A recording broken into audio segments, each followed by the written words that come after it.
pandemic has reaffirmed that in the modern economy, the digital literacy is not just essential for businesses to be competitive, it's also critical for workers.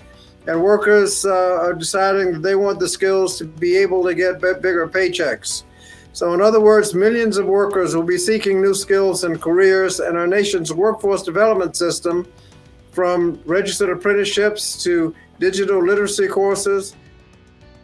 So modernization is going to inform everything we do. It definitely should inform and help us with learning.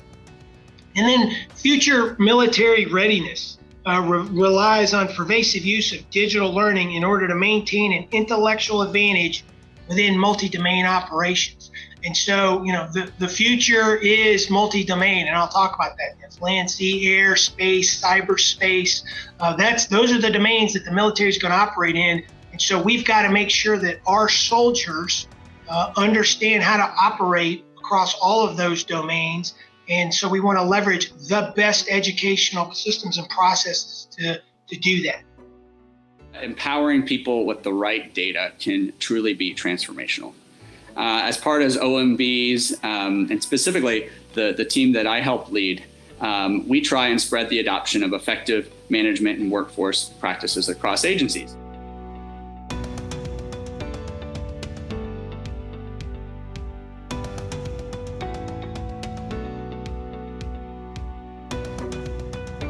And we've already said it across the panel that we believe our strategic advantages are people, right? Ultimately, we trust our people, and we trust our people because of the way we train and educate them and then empower them to do things on a national level.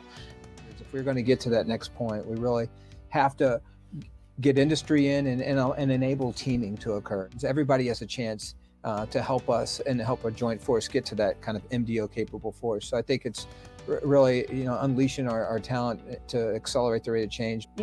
We have a lot of issues to deal with, but at the end of the day, deregulating where we can will make us more agile.